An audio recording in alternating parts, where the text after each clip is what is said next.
The famed oranges known as Malta and other citrus varieties, once a source of pride for Uttarakhand's Bageshwar, are now fighting for survival.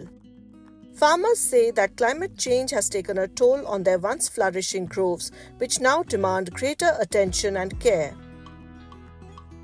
जब हम लोग बच्चे थे थोड़ा उसका जमाना उस टाइम में हर घरों में माल्टा, नींबू और संतरा इस चीज़ के बहुत से पेड़ मिलते थे। आजकल एक तो हमारे पहाड़ी इलाके में जो भी पैदावार होता था बहुत स्वादिष्ट और अच्छा होता था।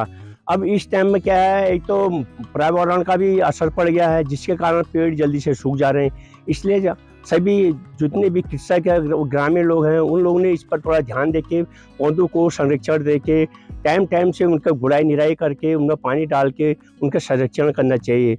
Environmentalists believe that the introduction of hybrid varieties has also contributed to the decline of desi orange trees. संतरे के पौधों में जो उसकी जड़ें होती हैं आपस में इस प्रकार से गांठ बन जाती है एक दूसरे के साथ। उन्हें प्रत्येक वर्ष 3 साल में तो एक बार उनकी रूट की छटाई होनी बहुत आवश्यक होती है।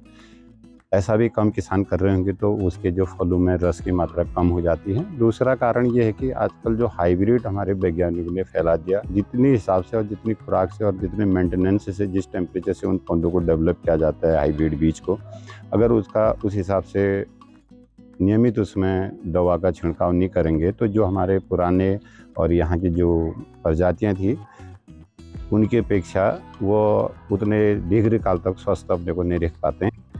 In an effort to revive the orchards, the Horticulture Department is providing crucial support including soil testing, educating farmers on proper care and rejuvenating dry trees. The Bageshwar Government Nursery has been producing 40 to 45,000 saplings annually, which are distributed to farmers under various schemes to promote citrus fruit cultivation in the district. इसके अलावा जो पहले लग चुके पौधे हैं या जो फल पौध ऑलरेडी उत्पादन में है उनके संरक्षण के लिए, उनके जीर्णोद्धार के लिए विभाग द्वारा जीर्णोद्धार के कार्यक्रम चलाए जा रहे हैं जिसमें फार्मर्स को तकनीकी जानकारी दी जाती है। साथ ही उनके फील्ड में ट्रायल किया जाता है और किस तरीके से माह जनवरी फरवरी में उनको पौधों का जीर्णोद्धार करना चाहिए, उसमें लाइम सल्फर का प्रयोग करना है या फंगीसाइड का प्रयोग करना है या उनके जाले हटाने हैं और किस तरीके से उन पौधों से हम अधिक से अधिक उपज ले सकें, इसकी जानकारी दी जाती है। The efforts by local farmers and the Horticulture Department have started yielding results. Bageshwar's orchards are on the path to rejuvenation, ensuring that citrus fruit farming continues to be practiced by future generations.